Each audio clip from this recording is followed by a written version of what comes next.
Ticket to semifinal Bharat को मिल गया है और इसके करता धरता कर्णधार बने संजू सैमसन, जो थ्रू आउट अब तक उतने सफल नहीं थे। बायलैटरल सीरीज में उनका बैट नहीं चल रहा था और लीग मैच में, लीग स्टेज में भी बहुत अच्छा वो नहीं कर पा रहे थे। 50 भी नहीं लगी थी, लेकिन इस मैच में 50 भी लगी और 100 के करीब भी पहुंचे और भारत को जीत दिला करके एक नॉकआउट मुकाबले में, जिसे हम क्वार्टर फाइनल कह रहे थे, टिकट टू सेमीफाइनल उन्होंने भारतीय क्रिकेट टीम को जिताया। Thank you Sanju Samson. लेकिन ये पूरी प्लानिंग कैसे हुई और ये बदलाव कैसे हुआ, और भारतीय क्रिकेट टीम की जीत के बाद जो अब समीकरण बने हैं सेमीफाइनल्स में कौन किसके सामने होगा, कहां कहां ये मुकाबले होंगे और भारत की जीत की संभावनाएं कितनी प्रबल है, भारत को अभी और कौन कौन से बदले लेने। देखिए 2016 का बदला तो हमने वेस्ट इंडीज से ले लिया, जो भारत को हरा करके उन्होंने एक दिल तोड़ा था एक साथ 140 करोड़ लोगों का। नमस्कार, मैं हूं आशीष त्रिपाठी आपके साथ, और अब हर भारतीय को होली मनाने का, ईद मनाने का मौका दिया है संजू सैमसन ने। जी हाँ, भारतीय क्रिकेट टीम के ओपनिंग में या जो भारतीय क्रिकेट टीम के वर्ल्ड कप में सबसे ज़्यादा हाईएस्ट स्कोर का रन चेज सफलतापूर्वक पूरा करने के लिए संजू सैमसन को सूर्य कुमार के अंदाज में झुक करके सलाम प्रणाम। और ये संजू सैमसन की 97 रनों की पारी उस वक्त, उस मौके पर आई जब इसकी बहुत ज़रूरत थी। अभिषेक शर्मा 10 रन बनाकर आउट हो गए। सूर्य कुमार यादव एक बार फिर से ऐसा लगा कि जैसे वो अपने टच में नहीं है। दूसरी तरफ हार्दिक पांड्या आउट हो गए, तिलक वर्मा आए, अच्छे शॉट्स उन्होंने खेले। लेकिन एक आदमी, एक शख्स जो उस मैदान पर खूंटा गाड़ कर खड़ा था और वेस्ट इंडियन बॉलर्स के खिलाफ उसने जो प्लान किया हुआ था, बड़े शॉट्स भी लगाए, सिंगल्स भी लिए, डबल्स भी लिए, एक बिल्ड को, एक इनिंग को जिस तरह से बिल्डअप संजू सैमसन ने किया, जितनी तारीफ की जाए, एक घंटे 2 घंटे का भी वीडियो बने तो मुझे लगता है कम होगा, लेकिन उतना समय मैं आपका नहीं लूंगा। जल्दी जल्दी उस विषय पर बात करेंगे जो अब समीकरण बन रहे हैं। देखिए, आने वाली 4 और 5 तारीख बहुत अहम होने वाली हैं।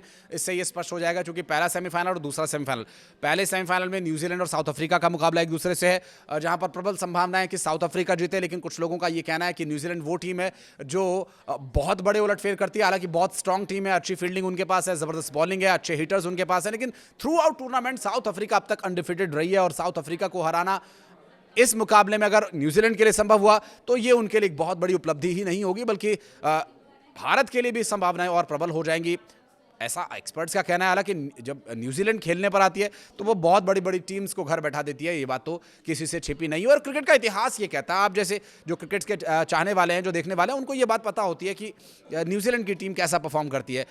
पहला सेमीफाइनल का क्या रिजल्ट होगा, बहुत ज़्यादा फर्क हमें उस बात से नहीं पड़ता है।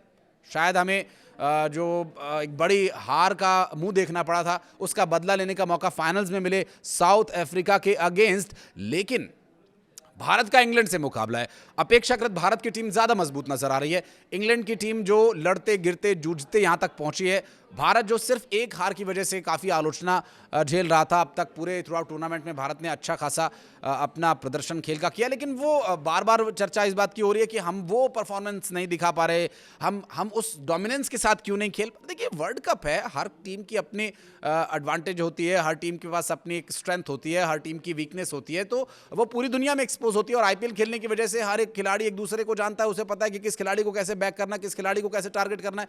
लेकिन अब इस वक्त चल रहे वर्ल्ड कप में जो जंग है वो दिलचस्प हो चुकी है। नहीं, खेल है वो दिलचस्प हो चुका है। जंग की तो बहुत सारी बातें हो ही रही हैं, दुनिया में क्या चल रहा है आप देख ही रहे होंगे, लेकिन हम सिर्फ खेल की बात करेंगे, उस सोच की, उस रणनीति की बात करेंगे जो भारतीय क्रिकेट टीम ने बनाई। देखिए, संजू सैमसन, अभिषेक शर्मा, सूर्य कुमार यादव, ईशान किशन, सूर्य कुमार यादव, तिलक वर्मा, शिवम दुबे, हार्दिक पांड्या बीच में आए, और इस तरह से जो बैटिंग थी उन्होंने तो अपना काम किया ही। लेकिन उससे पहले ये जीत की नींव कैसे रखी गई, वो दरअसल भारतीय क्रिकेट टीम के टॉस जीतने के बाद पहले बॉलिंग चुन करके सूर्य कुमार यादव की तरफ से पहले फील्डिंग करके कम से कम रन पर रोकने के प्रयास में ही की गई। हालांकि अच्छा खेला, 95 तक पहुंचना, एक तरफ तो ये डर लग रहा था कहीं हिट मार चल जाते तो शायद वो 200, सवा 200 के पार या 250 तक भी जा सकता था ये स्कोर, क्योंकि एक बार फिर वरुण चक्रवर्ती को लेकर के चिंता जो बार बार जताई जा रही थी वो एक बार फिर से सामने आ चुकी है। और वरुण चक्रवर्ती कि ये जो एक नई तरह की बॉलिंग हम देख रहे हैं, वो शॉर्ट पिच गेंदें डाल रहे हैं, थोड़ी तेज़ डाल रहे हैं, उनकी जो गुगली है वो थोड़ी सी मिसिंग थी। हालांकि विकेट उन्होंने गुगली पर ही लिया। अगर वक्त रहते जसप्रीत बुमराह का वो ओवर ना आता जिसमें उन्होंने 2 विकेट चटकाए, जिसमें हेटमायर और चेज को उन्होंने आउट किया, जो बहुत अच्छा सेटल हो गए थे, तो ये स्कोर बहुत आगे तक जा सकता था। अर्शदीप ने थोड़ी कसी हुई गेंदबाजी की, हालांकि एक ओवर उनका भी खराब गया।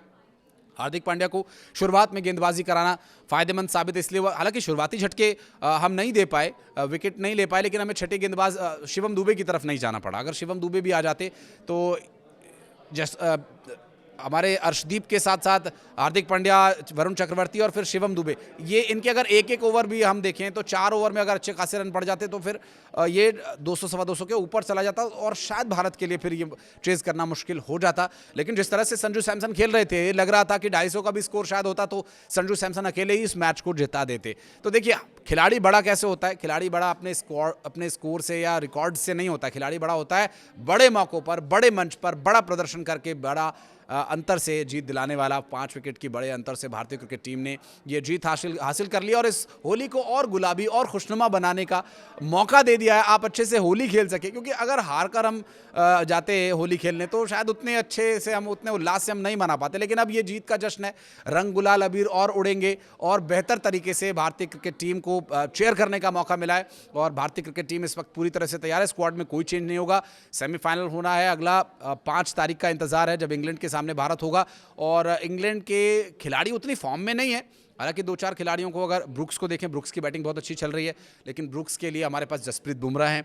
हालांकि जो सैम करन की भूमिका है, सैम करन उतने इफेक्टिव नहीं है, लेकिन सैम करन बहुत स्मार्ट क्रिकेटर हैं, स्मार्टली खेलते हैं। उसका जवाब देने के लिए हमारे पास हमारी लग्जरी, हमारा 1 मैन आर्मी हार्दिक पांड्या भी तो है। और फिर बैटिंग ऑर्डर में जो कोई चेंज ना करके ये जीत हमें एक बार फिर से हासिल करनी होगी। और बहुत जल्द ये बात भी स्पष्ट हो जाएगी कि फाइनल्स कौन कौन खेलने वाला है। थोड़ा सा इंतजार रहेगा। और इस वीडियो को ज़्यादा लंबा ना करते हुए आपके कमेंट मैं ज़रूर वेलकम करना चाहूँगा कि आप ज़रूर अपने एक्सपीरियंस बताएं कि इस मैच से आपको क्या उम्मीदें थी, जो भारत ने बहुत ही शानदार तरीके से जीता। कुछ उतार चढ़ाव ज़रूर देखने को मिले थे, लेकिन यही तो ज़िंदगी का असल रंग है। एक सिक्के के 2 पहलू हैं, कभी खुशी कभी गम। धन्यवाद।